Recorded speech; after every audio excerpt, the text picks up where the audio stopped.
Today's market call is presented by CME Group, where risk meets opportunity, and FactSet, financial data and analytics powered by tomorrow.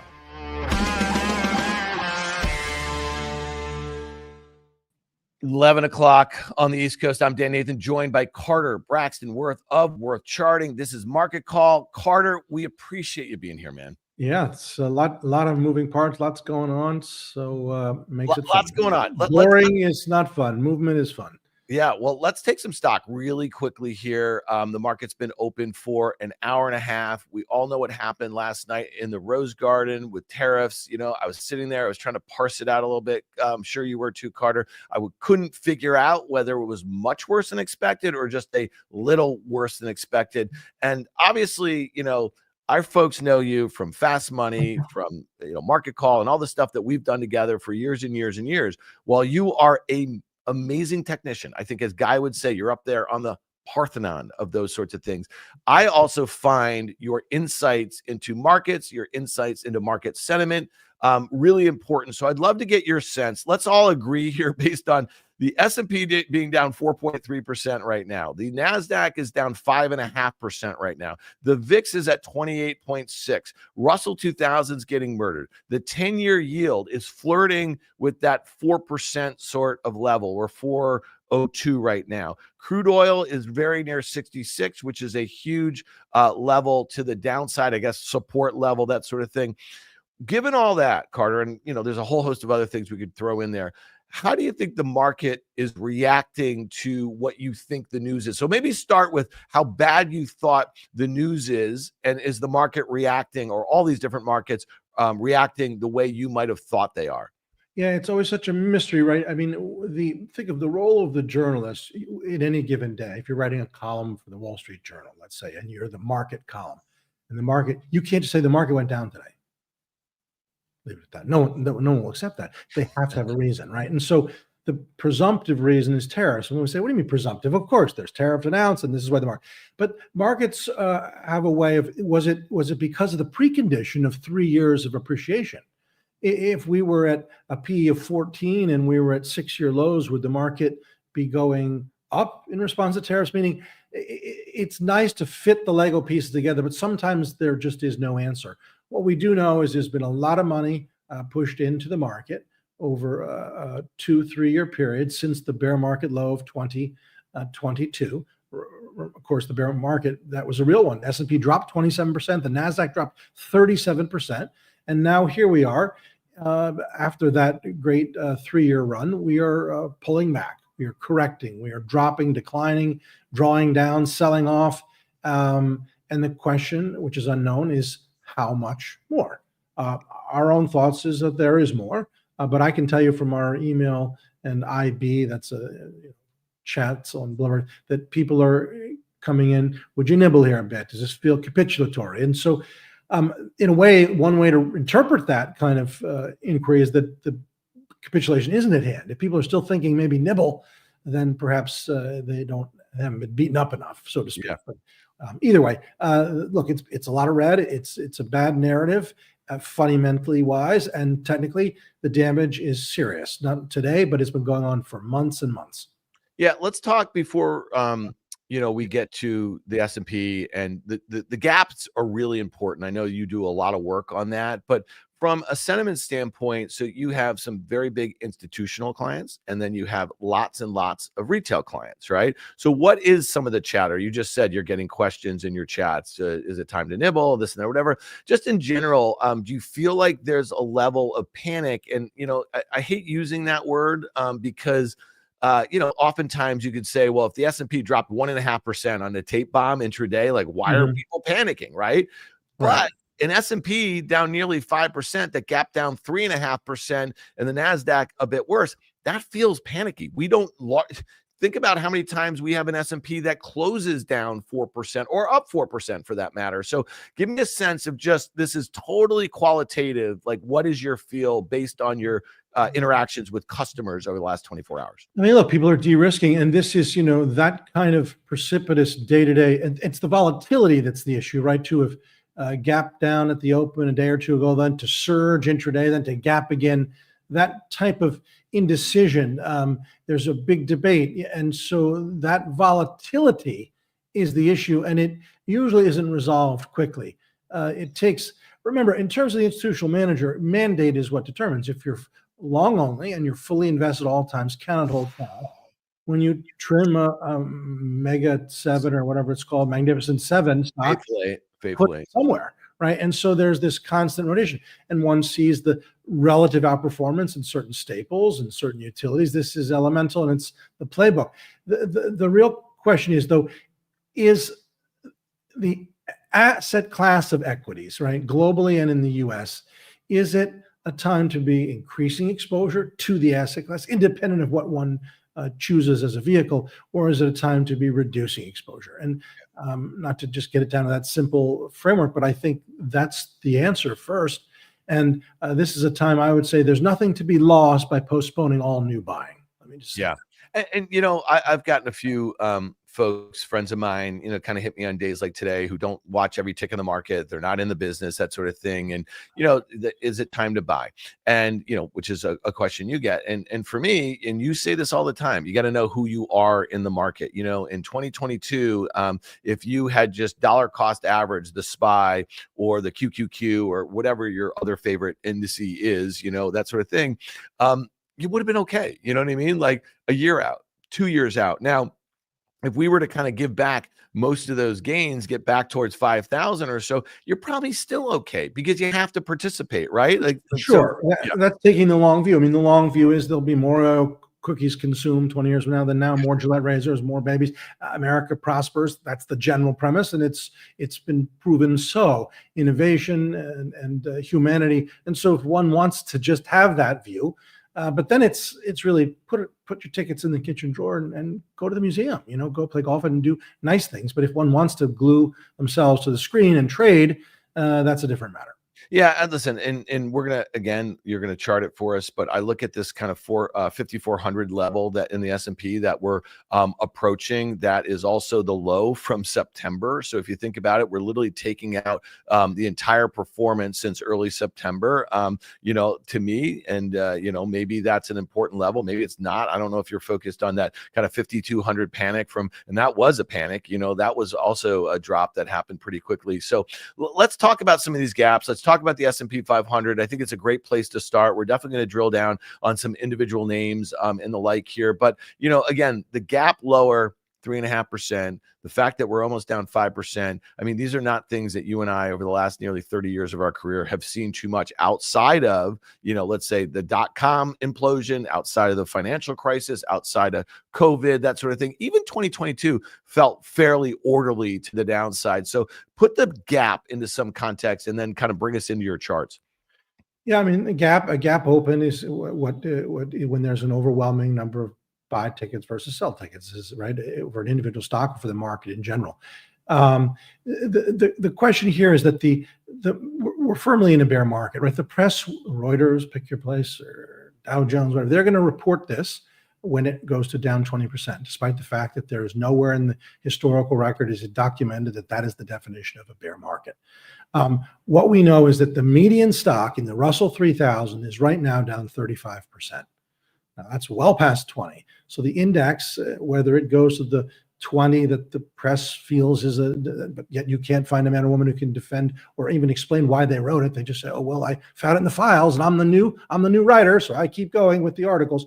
The point is we're well along. The market's peak itself was 19 February. That's only 6 weeks ago. But the median peak was 5 months ago. If you look at each individual stock in the market, when its own 52 high was made, it's made in October and November. Here we are about to be April. So it's a classic instance of breadth foreshadowing, a deterioration breadth foreshadowing trouble in the market. And now here comes the trouble. But you know, there are reference points, and we can try to divine those together. This is a report that went out to clients last night, and it looks at what I think is the key reference point. While there are many, this one is the one that I think matters. Let's go through it. So this is a weekly bar chart. That's high, low, close for each week with no annotations, drawings, lines, or judgments. So the first thing we know, if we flip to the second chart, is that there is one, count it, there is one unfilled weekly gap going back to 1980. Hmm. And it was there on Sunday, Monday, January 26th, 27th of 2024. So that reference point is 48.42 spot 07. Let's, for conversation purposes, call it 48.50. 4850. So if you look at the next chart, were we simply to fill that gap and go to 4850 plus minus, we would be looking at a 21+% drawdown, which actually is less, of course, than the COVID drawdown seen there and the 2022 bear market drawdown. Now, the reason why that reference point is important is because it would conveniently check off a box. We would fill the sole unfilled weekly gap going back to the 1980s. But it also, next chart, is a reference point. It is the lower band to the penny of the well-defined, perfect 45-degree angle in which the market has been ascending, was ascending since the 2022 bear market low. So 22 bear market low, S&P drops 27, NASDAQ drops 37, and then we head on our way back up, and we get up and out of the channel, which is the problem, right? Excess. Highest price to sales ever recorded in the history of the S&P and the Russell 3000, and now that excess is being expunged. Were we to go to the lower band of the three green lines, the channel, conveniently interesting, that is also 4250. And were we here to go to the bull market peak of 2021, that's also 4850. And so we think that's a reasonable price objective, a level to anticipate for the S&P. And we're kind of halfway there. All right, so let's talk about the speed in which we've sold off 12% from those February 19 highs. I think I read recently it's one of the kind of fastest 10% drops we've seen in the S&P 500 in a very long time, or it's one of a handful that have happened, let's say, in the last 50 years or so. Does the speed in which you sell off from an all-time high, does that matter? Because let's go back to that chart that shows the breakout level, the uptrend, all that sort of stuff. Because to me, I was just doing a pod with Josh Brown of Ritholtz Wealth Management, who and I to my eye, I was just focused on, I didn't have the uptrends and a lot. It was more that breakout level, Carter, and I was thinking about that. It kind of lines up with like the 52-week low in a way, right? And so if you were to take out all of that performance, man, psychologically, that'd be a real problem for the stock market. So talk to me about the speed in which it sold off, because I kind of feel like if we're going towards 5,000, I think we're going to be at 5,200 really soon. Yeah, I mean, there are a lot of studies about the speed. The speed, if you look at the current sell-off and juxtapose it against with your eye, the 2021 sell-off, we're about in line with that. We've had some nice counter trends, and then we succumb again. Obviously, one of the quickest was 1987. That was a crash. One of the quickest was the COVID.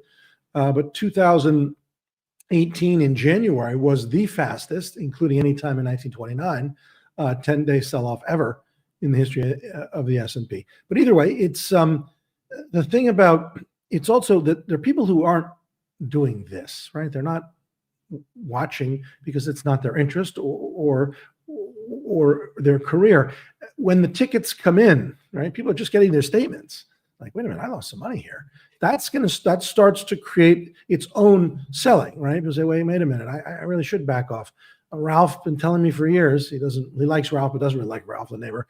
He's telling me you're playing games here with your money. You're speculating in this Palantir and AppLovin, and who even would name a company AppLovin? That's like McLovin. Is it a joke? And Ralph's been needling you, and now you're getting worried. Ralph is maybe right. Gosh, she's always the voice of reason. The point is, people are going to get their statements, and they're going to start like, I think I got to back away from some of this. So I think there's more to come. Psychologically, damage, weakness begets weakness. Yeah. One of the things that's interesting, what you just said, is that a lot of folks, they get their quarter end and they're like, hey, what the hell happened here? They're a dentist, they're, a teacher, like whatever. They're not paying attention. What's different about this is that it's just definitely a Trumpy sort of thing too. It is in your face every day, like every day when I open, whether it's the Washington Post, the New York Times, Bloomberg, Wall Street Journal, anything. It is like the top 5 stories about what Trump had said today. So then today, or this last week or so, you're going to throw on the stock market. You're going to throw on the potential for a recession as part of one of those top stories. And it's hard to miss it, right? And now folks are all over, social media. And this is just, this is more important than anything else is going on. So I think that, for some reason, maybe the speed in which you had 2018 and COVID and this right now, whatever's going on right now, is really a function, A, of our attention spans, B, where we get the news, and C, what clicks, on the internet. Does that also make some sense? Because maybe these speedy sell-offs are going to be something that we better get more comfortable with going forward.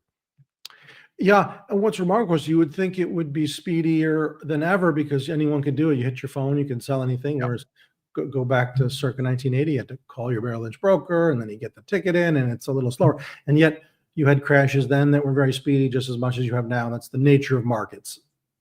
Yeah. All right. Let's hit some, we spent a lot of time over the last 2 years talking about this Mag 7 or whatever. And we always love your commentary. As soon as something gets named something or some sort of thesis in the markets or whatever, you're getting to a kind of, a frothy sort of situation, but you also make the point, this stuff can go a lot longer than most people think. Well, some of the earlier, you mentioned the Russell 3000, and on average, you said, is it on average the stocks? Median? Usually, over the last, let's say, several years, the median decline is less than the average because the big names have been holding it up, but now the big names are succumbing too. But right now, if you were to look at the numbers, again, there's 2,953 stocks in the Russell 3000, so it's not 3,000, but they're constantly adjusting the index, and companies get acquired and go out of business and so forth. But of those 2,953 stocks, if you were to say each one, what is its performance? How much is it down from its 52-week high?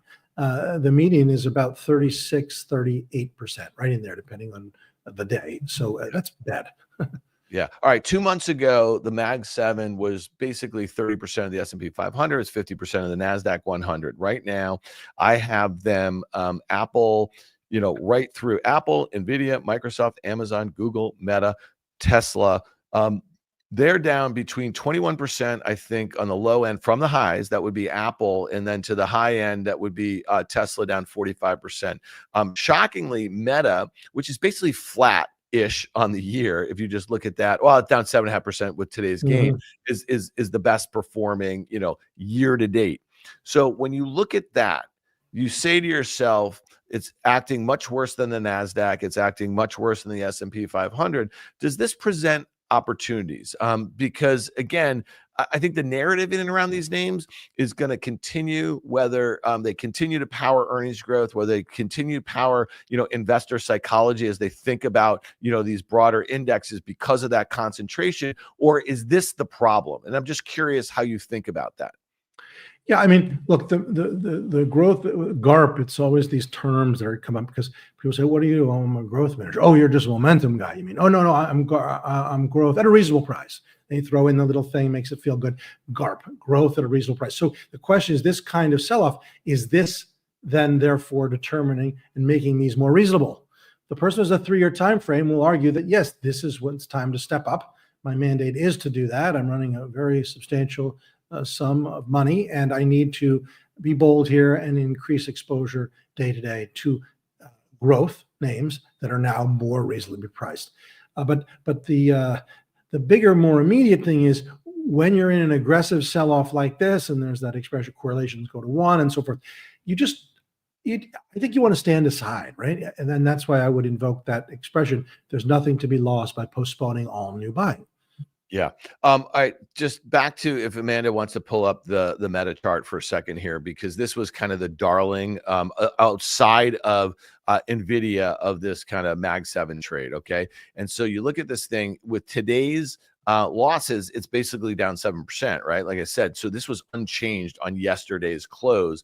Here's the first time it's dropped below your 150-day moving average or the 200, whatever you look at, right?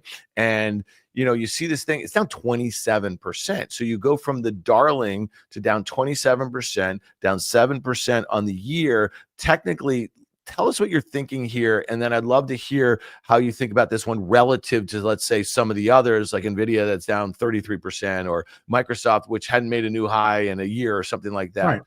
I mean, the two standouts and Netflix and Meta, right? They have been the ones that have done the best and have succumbed the least, but now they too, you see it here, Meta under pressure. The first thing that has to be said is that the whole construct in Wall Street that this is good math. Let me just talk about a minute of that. Good math is like I'm in the 15th floor of a building. I know that the engineers who built this do what they were doing, and I'm not worried that it's going to collapse on me. And when I go over bridges and tunnels, it's generally the same proposition. Wall Street math is not good math. The people make up price targets. They try to predict interest rates, can't be done, and they project earnings growth. So how can we explain intellectually this was $545 in December, then it went to $750, now it's back to $540? Was it cheap? Was it expensive? How can you have that kind of variability? Did they have less meta, more? What do they have? The metaverse, the people doing it, less doing it, less Facebook? It's just the truth is there's a lot of these are risk assets, and if you can drop 7% a day or 4%, you could drop 17. That's the problem. Yeah. All right. So this one, just to your eye, it came back towards that sort of like consolidation period from the fall, right? You had that breakout. It felt a bit unnatural. I remember hearing you talking about it on Market Call and on Fast Money. You know, you don't like to see those things kind of, obviously it's a beautiful breakout, but the speed, I think it went up 20 consecutive days in a row. Yeah. That felt a little much. So now it's kind of breaking down below the moving average, but also to the lower end of that consolidation. What does that mean to you? I mean, I don't know if let's do a 3-year chart just for fun to put this in perspective. I mean, this is a lot of money has gone into this since the low, a textbook bearish to bullish reversal, and you're talking about a 7-bagger. So was it artificially cheap or an opportunity at 100? Was it artificially expensive? A run for your life at 700? I mean, when you put it in perspective, there isn't really any support. We're kind of getting there. I mean, could you say, all right, 500, let's put in a good till cancel ticket? That's not a bad idea. Yeah. Okay. That's helpful. Let's make this a 5-year chart, Amanda, if you will. So I've been saying this, you probably heard me like, I don't know, 50 times over the last kind of 6 or 7 months or so, talking about Meta and Netflix and Nvidia and Tesla. They sold off 70% on average from the highs in 21 to their lows in 22. And I've been saying, if you don't think that could happen again for stocks that were 7-baggers off those lows, Nvidia obviously much more, Tesla at some point was probably similar. So talk to me about the psychology of that, right? So if you overshoot to the upside, is it very likely that you will overshoot to the downside also? There's a lot of that. There's a lot of sort of equal and opposite reaction. And so again, here, how could anyone with a straight say Meta has a discernible value? Based on CAPM, a dividend discount amount, enterprise value, EBITDA, you're going to, and so it has to be acknowledged what it is. It is a risk asset. It is highly volatile. It is not selling toothpaste, right? It is not selling diapers, and therefore one has to not be cross at it, not to personify the stock, but to be unhappy with it when it having paid you from 100 to 700, that it drops to 500. But the point is that it can drop from 400 to 100 in the first place. It's all bets are off. You could wake up and have this be 400, and people say that's preposterous. Well, it's not. Yeah. Before we do a few more single names and maybe some sectors, I'd love to kind of pull up the 10-year yield because this is something you've talked about. I think you really helped our listeners, our viewers think about this a little bit. You're like, let's go to the 5-year for a second because you've said this on numerous occasions. Well, the 10-year is exactly where it was in some point in 2022, right? Mm-hmm. And so you're like. It's kind of like not a big, not a big story to you, right? You can try to guess, we could pull up the CME Fed Funds tracker. You can kind of say, is it going to be 3 cuts? Is it going to be 4 cuts? Is it going to be, on pause, this and that, whatever. And you see, this has been moving a little bit as it's, the idea that the tariffs and trade might weigh on economic growth and the probability of rate cuts increases. I'm not in that camp, to be honest with you, because as long as inflation sticks around, I think that becomes harder. Let's go back to that 5-year, 10-year yield. So are you still in the same camp? And we can go to a 1 year afterwards too. You tell us. Yeah, what you just want. lower. I mean, the lower yields camp again. I think when you get these things higher for longer, anything that sounds really kind of clever, you have to think, well, or this dot plot. I mean, when I started at DLJ, we were some of the top-ranked economists in the world. Dot plot. I mean, what is all this nonsense? It's like it's cartoonish. Higher for longer. Dot plot. Magnificent Seven. The desperate need to name and call it, make it all feel. Look, 10-year yields never once closed above 5%. That's generally speaking cheap money. Yeah. And so the real risk is that obviously we continue lower in the equity market and lower yields, which is that we obviously have a period of contracting economic activity. Yeah. Let's look at the US dollar index, the Dixie here. And, obviously the euro is playing a big part of this, but lower yields, obviously, or not obviously, but oftentimes you get, lower dollar here. Like this move, you could say feels pretty dramatic, from 107. Currency, it sure is. Yep. Yeah, for a currency. Okay. But so let me ask you this. So from 107.5 to 101.5, and let's just call that a month, massive move, especially for the US dollar. But what about the move from October at what, just above 100 all the way up to 110 or so? That took, a few months, right? Yep. So is there anything that sticks out to you about the speed in which it sold off relative to the speed or the time it took to get towards that 110 level? It's pretty symmetrical, obviously coming down a little bit faster, but we're not down low. Were you to fully retrace to the October low, it would be almost the same duration. So it's the dropping and gapping, so to speak. It's the heavy 1, 2, 3 day drops that are so. But here too, a currency, and not just a currency, the big one, going up 10% and then dropping 10%. This is the environment we're in. And all of this, it's basically, it's a destabilizing thing mentally. It doesn't encourage people, money, to embrace risk. And so all of that, the presumption is there's further selling ahead. Yeah. So last night on Fast Money, as we're digesting, the trade, the tariffs, all this sort of stuff, Mel went around and asked us some areas that we thought might be somewhat immune. You see what's up here. It's staples, it's telcos, utilities have acted really well. So put that in the context of this weakness in the dollar, the weakness in yields that you think goes lower in the 10-year. We want to look at utilities. That's what I spoke about last night. How are you thinking about this? Because again, this is defensive normally, you know what I mean? But when you think about the exposure that they have to trade and tariffs, it's a little different. Their exposure to a weakening economy, it's a little different. So talk to us about utilities here. Yeah, we might have some try. I mean, generally speaking, obviously there are lower beta, they're yield instruments, right? Bond proxies of sorts. So almost without exception, in any periods of severe selling in the general equity market, utilities exhibit relative performance. But are they some great winner ahead? Likely not, I would say. What you have here, just for what it's worth, is a 2-panel chart. Obviously, the top panel is the utility sector as measured by the ETF XLU, and the bottom is the relative performance to the market as measured by another ETF, the SPY.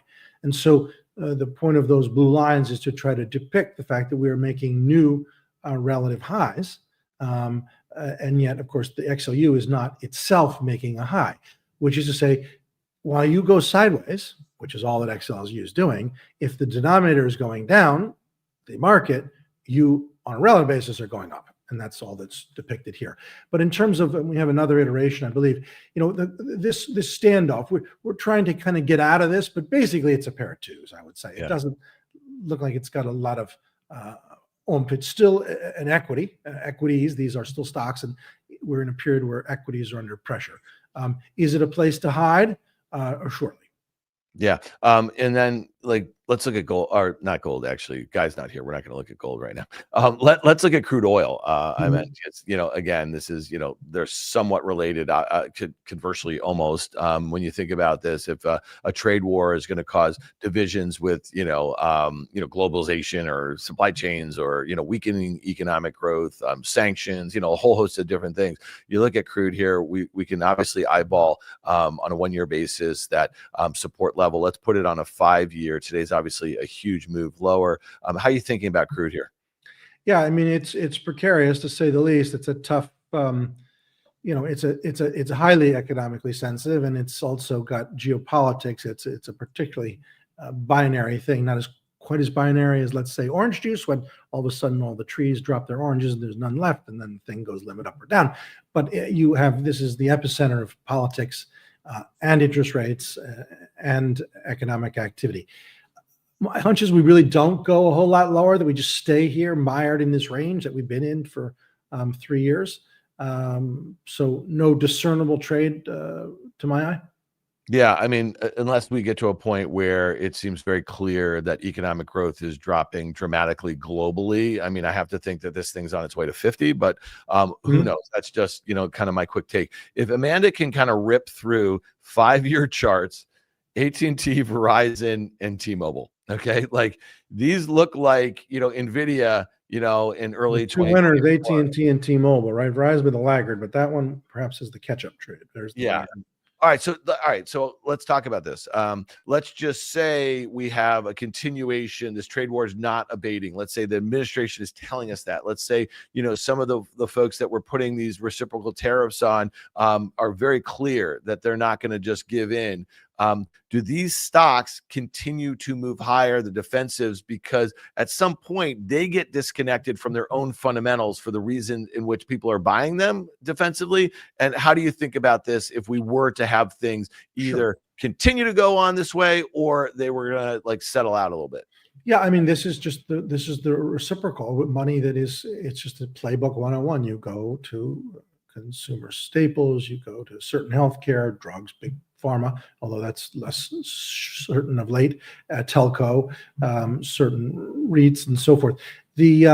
The point is, yes, AT&T's yield was almost 7%, a little higher. It's now down to 3.86 because the thing's spiking like it's a software stock. I myself, for T-Mobile, and others, would be reducing exposure. I would rather have cash than chasing an extended stock like AT&T. All right, Verizon, on the other hand, has catch-up potential, I would say. Okay, that's interesting. So pairs trade, buy Verizon, sell AT&T. So there's Verizon, a bearish to bullish reversal. It really hasn't done much, and then AT&T. Leave T-Mobile out of it. It's a lot smaller, and it's not these are the two big ones, right? So, all right, I like that. Yeah. All right. So last night we also, going around the horn. This goes back to some names that might do okay in a protracted trade war on a relative basis. Also, so two of the first tech stocks that I saw go up yesterday were Netflix and Spotify. Now they do have exposure, outside the U.S., but the history during tariff situations of taxing services is not particularly great. So they were first to go up yesterday on a relative basis. They're acting very well. I think they're both down less than 1%. How do you think about this relative strength? Forget the fundamentals, forget, how you think about if it's just price. How are you feeling about these names?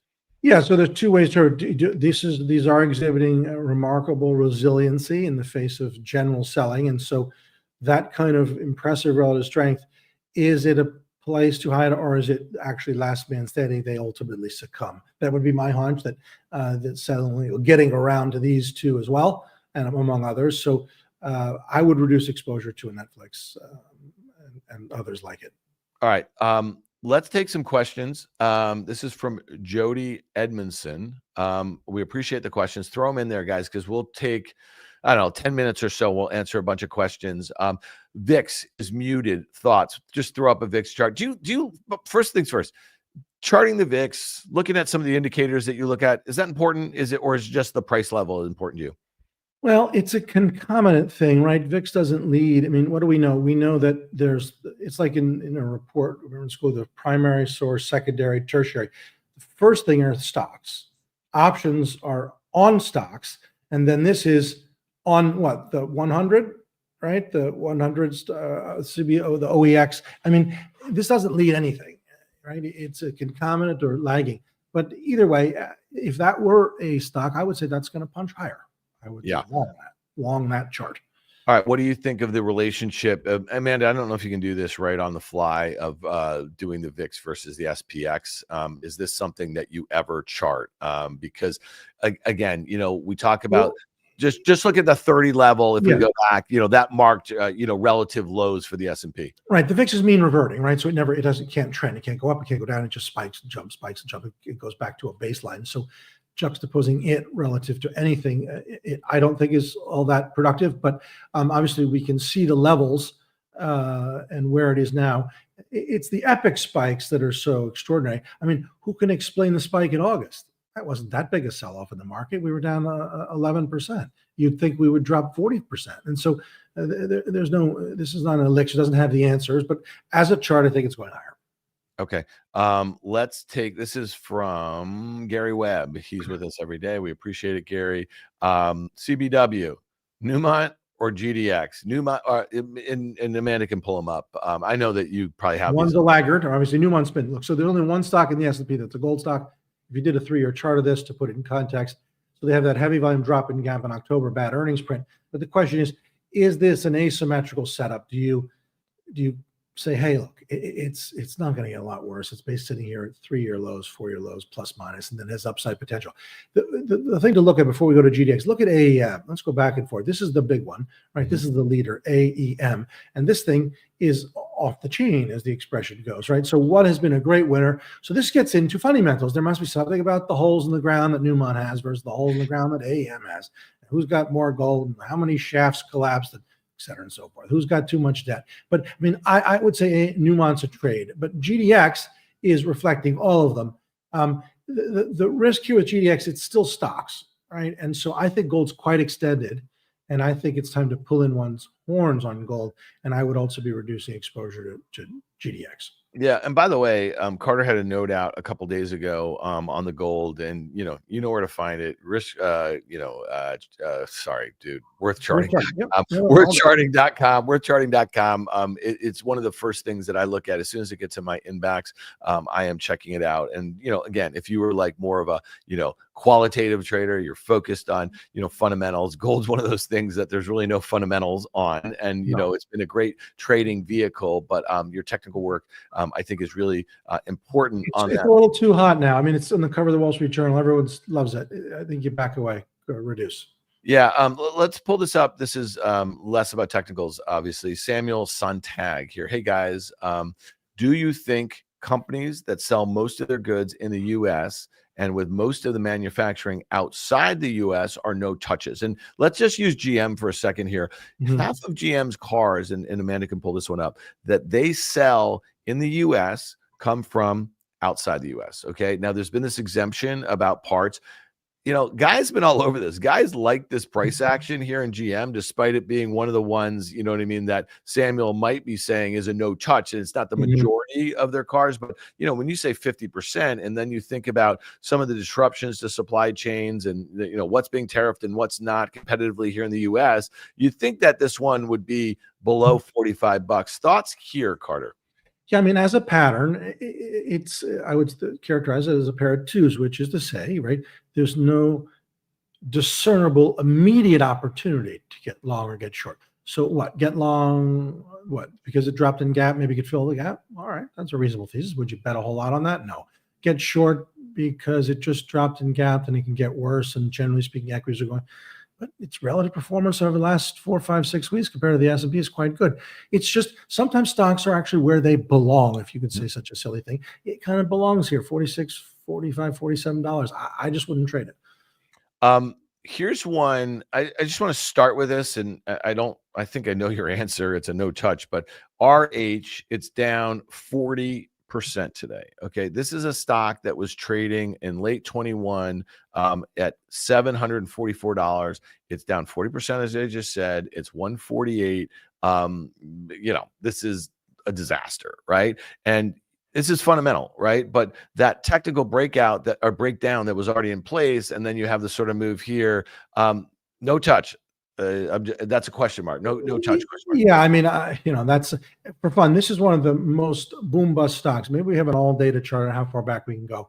But if you look at this thing, maybe we can do that. I don't know how far we can go. But if you look at this thing in the 09, they priced this. It might be able to go back further, but if not, they priced it at 0. Right? You're talking about what are those lows in 2017? It's 14 now. I mean, and I believe if you went back and you'll find that it was literally 0. They sell chairs or something, right? I mean, lazy boy, expensive chairs. No, but chairs, right? I mean, so talk about cyclical, talk about highly discretionary. it is what it is. The cult of equity. Remember this, and there's no way around it. 98% of all stocks underperform 90-day T-bills over time. So they're trading vehicles. Trade them. Don't marry them. Don't love them. Just try to profit from their share price movement. All right. So this is, and the reason why I wanted to talk about RH, because, a bunch of retailers are down in sympathy with it. But then there's other names that just seem purely fundamental. Lulu's down 11%, Nike's down 10%, Target's down 10%. Best Buy is down probably 15%. So that is what it is. But here's a question from Air Max Reborn 89. It's WM and Costco are beasts right now. Let's just look at Costco for a second. Mm-hmm. Okay? And you can make a lot of arguments why, this is one that should benefit. We were talking about Walmart a bit in a weakening economy for a while, but that had some really bad price action after earnings. So did Costco. What do you think of Air Max Reborn calling this a beast? Is this beast mode for you?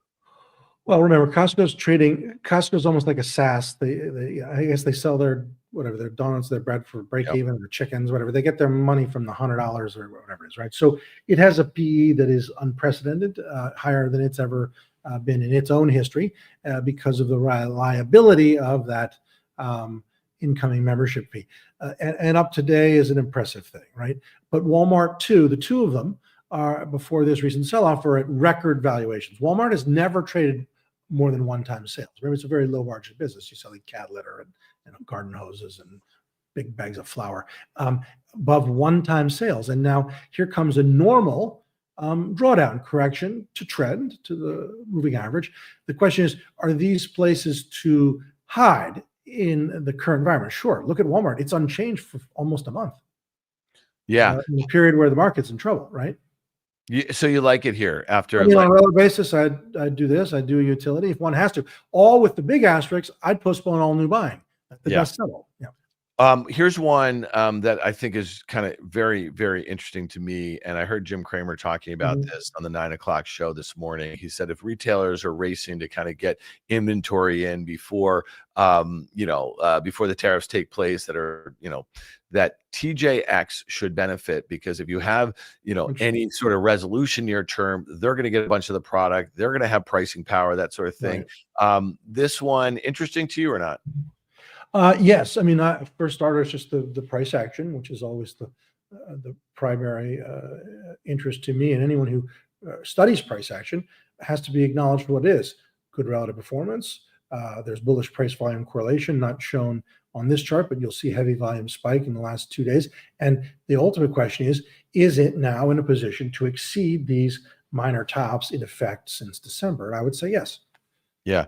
Here's one from Tommy V. Less of a question, but I think I get the question. Apple down 8%. And it is, he's doing doom. Like, you know what I mean? Like, you could have question marks there.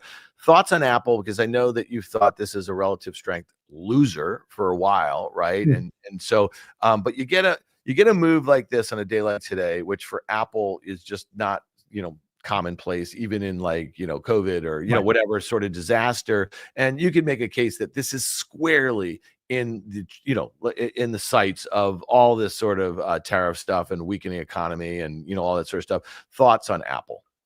Yeah, obviously. So if we pull up a chart, you'll see this here. Apple's relative performance again peaked almost 3 years ago to its sector, right? So it's been a massive underperformer to the tech sector.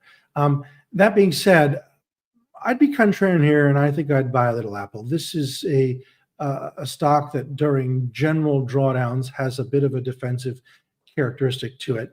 And the drop-in gap is substantial for this sort of steady, if you will, and large a company. I would be contrarian and do a little buying. All right, really quickly, Amanda, if you could do a horizontal line going back to July 23, and right there, we're getting close. So. Yeah, so and again, your view would you don't have to be so precise. You nibble a little bit here, and leave some powder. You get to 190, 200, do a little more. All right, this is Okay, this is last question, and I'm going to put a couple together here. The first one is going to be from Nadam. Questions for the guys. How in God's name is the VIX not above 30 or even 40? Crazy. And then I want to kind of, add this one that I think is really interesting because it's kind of some of the same stuff. This is from, I think, if I mispronounce it, X Fernandez. Well, I'll just say X Fernandez. Appreciate the question. Would you guys expect a short-term trade or relief rally to consider for next week? I'm just going to give my thought really quickly, is that if we close near the lows today, and let's say it's down 5%. I mean, listen, other than in a crisis, now we're rallying a little bit off the lows. The S&P is down 3.7%. The NASDAQ is down just a little under 5%. But let's just say the rally fails. We close towards the lows. Tomorrow morning, we gap down again, or maybe we, open down 1% and then we continue to go lower or something like that. And then the weekend's coming here. Let's just assume that there's no big news over the weekend, okay? Could Monday be really ugly, or do you want to take a couple day sort of decline like we've had in a downtrend and take a shot to the upside? And let's assume that it, like, commensurate with that move lower, we have a VIX that's, let's call it 33, 35 or something like that. Yeah. So, well, just for what I was you can't answer it more directly than this. What we've put out for clients is selling a strangle. No one likes to do it, but some people do. And what it is, the targeting is the 530 level in the SPY. I mean, we could pull up a SPY, and the 560 level, selling calls and puts. So were the SPY to drop to 530 and you're taking in $10 in premium, you're not on the hook until it's 520. That's between now and month end expiration on Thursday. So would I be willing to buy SPY at 520 in the next 11, 12 sessions? You betcha. And would I be wanting or willing to sell it short at 568, 69? You betcha. Yeah, and just real quickly for some of those folks who are not that familiar with options trading and the idea of like selling naked calls, naked puts, in an index like this, the likelihood of, a gap of blowing out through 568 to the upside is not particularly great, especially between now and April 17th. So that's 2 Thursdays from now. And you see that moving average, it's called 575 or something like that. You would need literally Trump to go back into the Rose Garden and say, all is great. Every single one of our trading partners, adversary, ally alike, they just kind of fell into everything we want to have happen, and things are going to be amazing. You would have a 5% gap to the upside, but again, not particularly likely in that time frame, right? In 11 sessions, and in turn to drop to 520 in the next, which is the riskier side of this triangle. But that means that they come back with the worst tariffs ever, and then it's all. But that's what markets are discounting. Markets not looking out to today at 4. It's looking out 4, 5, 7, 10 sessions. Some people say it looks out 5 to 6 months. I think that's a bit dubious, but given the time frames, yes. So it's a way of nibbling. Remember, putting in a good till cancel ticket, which is a very prominent thing throughout brokerage firms all over the country. You're waiting for something to happen that might not happen. The only difference between putting in a good till cancel ticket below the market and selling a put is that if it gets put to you, like the good till cancel ticket, you're now on the hook and you're owning it. But with the put, you get paid if it doesn't happen. One is you get it or you don't. One's get paid if it doesn't happen. All right, give me the strikes again. So 530 on the put side. Is that? I'll tell you exactly. Hold on, I can make this work. Because I want to make two more points, and they're kind of caveat. So here's what it was. It was selling the 560 calls for $3.85. Yeah. This went out, and selling the 530 puts for $6, taking in a credit of $9.85. Yeah. And so go ahead. Yeah, so really quickly, if you're new to this, I'd say be really careful. I just want to give you that caveat on selling naked calls. No, it's not for most people. Most people do not like it. So for 2 reasons. You need a lot of margin to do this, like a lot, and especially in a $550 ETF or something like that. But one way to figure out what the probabilities are of, let's say, being put the stock to the downside is you can look at the delta. The delta on this is 33%. So you have a 1 in 3 chance of being put the stock by April 17th on the close. And then to the upside, that 560 call, that is where's the delta? 26% chance. I'd be less worried about the call because I think the likelihood of blasting through that. But on the flip side of that, if we were to crash, I hate using that word, you might not want to own it at 520 and then the margin. So again, if you're new to options, if you don't like trading volatility, don't even consider something like this. But you could also use Carter's levels as, helping to inform how you might trade the SPY. I think that's the most important takeaway from me. Yeah, it's interesting. I've never heard this phrase, but some of the we have a lot of RAs and financial advisors. They say we consider it a cash replacement strategy. They're sitting around with cash, right? And they're like, all right, and so there it is. But anyway, at 520, the S&P would be down 15% officially. Yeah. All right, man. We covered a lot of ground. Right, sure We really appreciate all the questions, and worthcharting.com. You can get all of Carter's work. I'm not just shilling for his work. He's one of my oldest friends in the business. He's also one of my oldest friends also. And to me, it's not just about the great work that he does, through technicals. I love getting his takes because he is unemotional not generally, all the time about the single stock fundamental stuff, but you're also very thoughtful about the macros. So Carter, I really very kind, Dan. Thank you. On a big day. So thanks for all the questions, everybody. We have a great podcast in the podcast feed right now. It was Josh Brown and myself today. We just kind of recorded that after the opening. There's also an awesome podcast in the On the Tape feed with Vinny Porter and Danny Moses, and Carter joined them. It's a great listen. So go check that out. And then tomorrow morning on the opening, you're going to be able to hear, this is Vinny Porter, Danny, and myself. So we got a bang up week in the podcast store. So go check it out. We really appreciate you guys all being here. Carter, thanks again, brother. All right. See you soon. All right. Thanks, guys.